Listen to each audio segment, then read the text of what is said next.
Ya, kita lanjut di sini ya. Jadi pada pertemuan pertama kita kali ini untuk mata kuliah anatomi dan fisiologi manusia, saya akan memberikan gambaran terlebih dahulu tentang pengantar anatomi dan fisiologi manusia. Yang pertama, dari sudut pandang pengertian anatomi dan fisiologi ini, sebenarnya anatomi dan fisiologi ini merupakan gabungan dari dua cabang ilmu biologi, yaitu anatomi dan fisiologi. Anatomi itu apa? Jadi anatomi itu merupakan studi tentang struktur bagian tubuh manusia dan bagaimanakah hubungan antara bagian tubuh tersebut. Jadi anatomi itu sendiri dibagi lagi 3 bagian. Ada anatomi makroskopis atau istilahnya gross atau makroanatomi. Kemudian ada mikroskopis, yaitu pengamatan struktur tubuh secara mikro atau istilahnya ada mikroanatomi. Kemudian ada anatomi perkembangan. Nanti bagaimana tahap perkembangan dari struktur bagian tubuh tersebut dari tahap embrio sampai tahap lahir sampai hingga dewasa. Kemudian ada fisiologi. Di sini nanti kita akan memperdalam lagi tentang fungsi dan mekanisme tubuh secara struktural. Oke, kita akan bahas satu persatu tentang anatomi dan fisiologi. Yang pertama kita bahas anatomi dulu ya.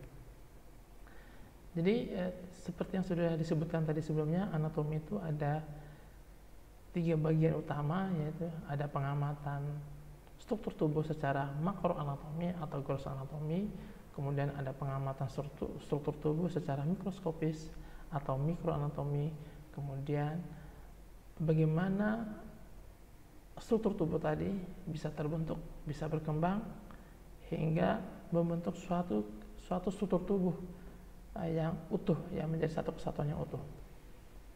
Kemudian nanti kita juga akan membahas cabang-cabang ilmu dalam bidang anatomi. Oke, yang pertama kita bahas terlebih dahulu tentang gross anatomi. Gross anatomi atau yang saya katakan tadi merupakan pengamatan struktur tubuh secara makro anatomi atau secara makroskopis. Ya, jadi pengamatan secara makroskopis itu biasanya pengamatan yang bisa diamati secara langsung menggunakan mata ya, tanpa alat bantu seperti mikroskopis. Gross anatomi, jadi pengamatan struktur anatomi itu bisa kita amati secara regional. Maksudnya apa? Jadi pengamatan regional itu artinya semua struktur di salah satu bagian tubuh itu bisa kita amati. Misalnya wilayah perut atau regional perut, atau wilayah kaki, atau misalnya wilayah kepala, wilayah punggung dan seterusnya. Itu anatomi makro regional. Kemudian ada secara sistemik, jadi di mana anatomi tubuh kita ini atau anatomi tubuh manusia itu dipelajari secara sistem.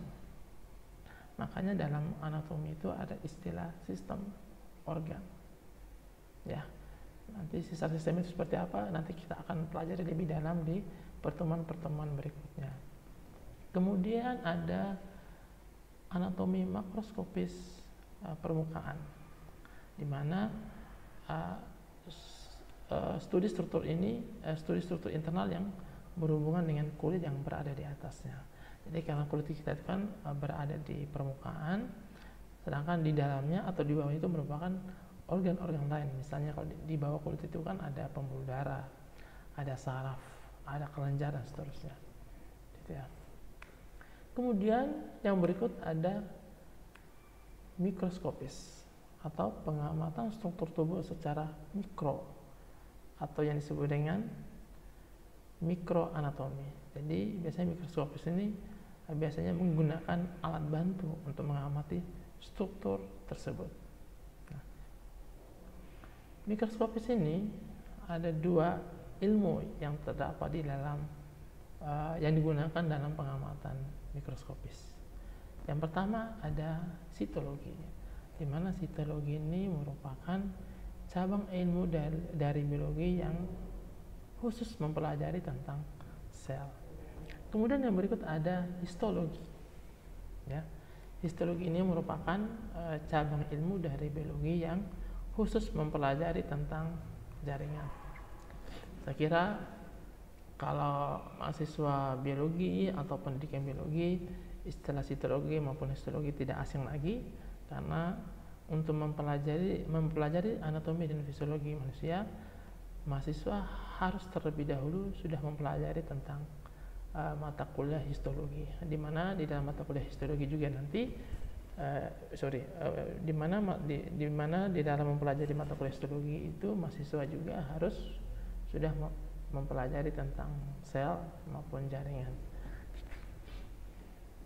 Kemudian ada anatomi perkembangan. Nah, di anatomi perkembangan ini nanti mahasiswa itu akan mempelajari bagaimana jejak perubahan struktural selama masih hidup, berarti setelah lahir ya. Kemudian di anatomi perkembangan juga kita akan mempelajari tentang embriologi, di mana embriologi ini kan merupakan salah satu cabang ilmu biologi yang mempelajari tentang studi perubahan perkembangan tubuh manusia sebelum lahir. Ya, misalnya dari proses fertilisasi terjadi pembuahan, terjadi pertemuan antara sel telur dan sel sperma, kemudian terjadi pembuahan, terjadi pembelahan sel cleavage, ya, pembelahan sel dan yang tadinya satu sel membelah menjadi 2, 4 dan seterusnya akan membentuk morula. Nah, setelah membentuk morula nanti akan membentuk blastula, gastrula, nanti sampai neurulasi, mengalami neurulasi, organogenesis dan hingga membentuk organ. Ya, misalnya organ pencernaan, organ respirasi, organ pembuluh darah dan jantung dan seterusnya. Namun untuk mata kuliah anatomi fisiologi manusia ini kita tidak akan membahas lebih jauh tentang anatomi perkembangan, karena pada umumnya mahasiswa sudah mempelajarinya di mata kuliah perkembangan hewan. Jadi pada kesempatan ini untuk mata kuliah ini ya, kita hanya fokus pada anatomi dan fisiologi manusia. Kita tidak lagi mempelajari tentang anatomi perkembangan. Oke, berikutnya cabang anatomi. Di anatomi sendiri itu ada cabang ilmu khusus tentang anatomi, yaitu anatomi patologi, yaitu studi perubahan struktural disebabkan oleh penyakit. Biasanya di dalam anatomi patologi juga itu ada histopatologi, ya, terjadi perubahan jaringan pada tubuh manusia atau tubuh hewan itu yang disebabkan oleh penyakit, ya. Kemudian ada cabang lagi yang namanya radiografi anatomi. Jadi radiografi anatomi ini mempelajari tentang studi internal struktur yang divisualisasikan dengan prosedur scanning. Nah, biasanya itu menggunakan apa? Seperti sinar X, MRI, dan CT scan. Biasanya di rumah sakit alat ini sangat lengkap. Misalnya jika seseorang itu terbentur, misalnya terbentur kepalanya, ya mungkin, atau mengalami patah tulang. Kalau patah tulang biasanya itu hanya menggunakan sinar X. Tapi kalau MRI dan CT scan biasanya digunakan jika seseorang tersebut mengalami benturan di kepalanya, ya. Jangan sampai nanti kita analisis apakah ini bisa menyebabkan geger otak atau pendarahan di otak atau tidak. Itu hanya bisa digunakan menggunakan MRI dan CT scan. Kemudian cabang ilmu lainnya yaitu biologi molekuler. Jadi kita tidak hanya mempelajari sel di sini, tapi juga nanti kita akan mempelajari struktur tubuh kita itu sedetail-detailnya hingga tingkat seluler dan subseluler.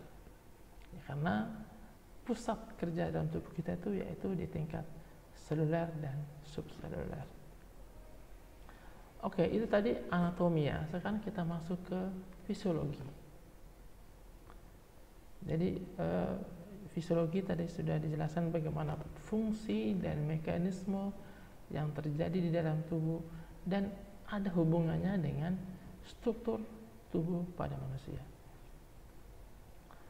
Jadi pada fisiologi ini, ya, di sini akan dipertimbangkan SOP ya. SOP itu standar operasional prosedur bisa katakan ya, atau mekanisme baku yang sudah terdapat di dalam organ spesifik tubuh kita. Jadi di dalam tubuh kita itu tidak asal-asalan bekerja ya. Itu sudah ada mekanisme bakunya. Misalnya ginjal. Jadi fisiologi ginjal itu pasti berkaitan dengan fungsi ginjalnya. Misalnya diantaranya untuk penyaringan, filtrasi, ya. Dimana di dalam ginjal itu ada proses pembentukan urin. Ya, dalam pembentukan urin ada 3 tahap ya. Ada filtrasi, penyaringan, kemudian ada filtrasi, kemudian ada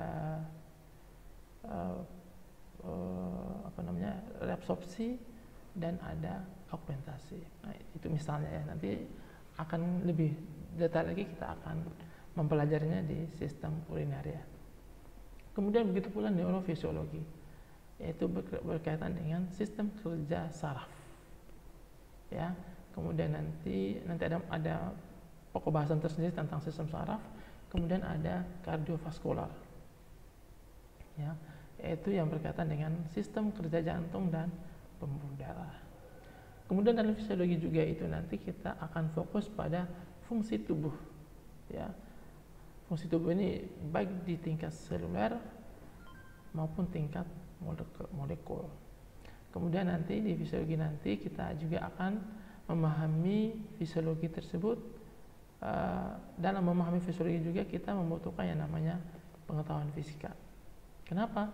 Karena dalam fisiologi nanti kita membutuhkan ilmu lain, misalnya arus listrik, ya, itu nanti berkaitan dengan sistem saraf.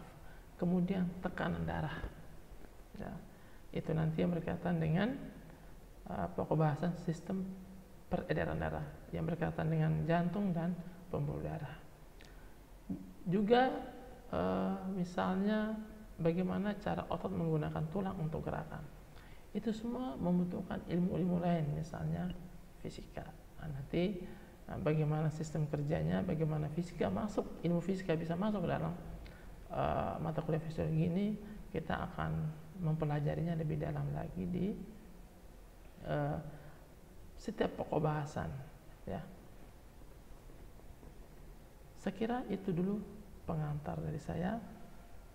Kita akan ketemu lagi di materi-materi berikutnya tentang organ dan sistem organ.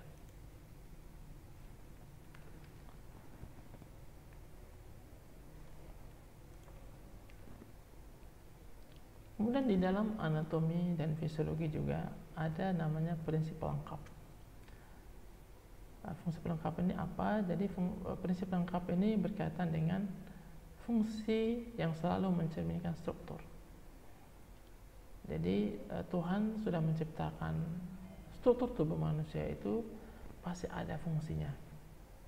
Ya, misalnya hidung. Hidung kita itu selalu letaknya, lubang hidung kita itu selalu letaknya di bawah.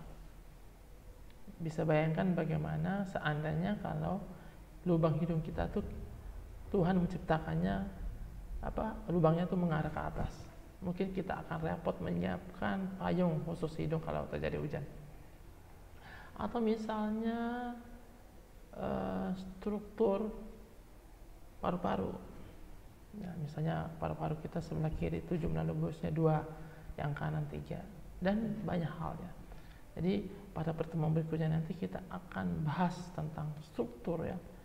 Bagaimana struktur itu didesain pasti berkaitan dengan fungsinya. Jadi kita jangan selalu mengeluh jika Tuhan sudah menciptakan struktur tubuh kita itu. Misalnya hidung kita yang pesek, kita tidak bersyukur. Rambut kita yang keriting, bersyukur ya, itu sudah Tuhan sudah menciptakan, itu memang sudah ada fungsinya.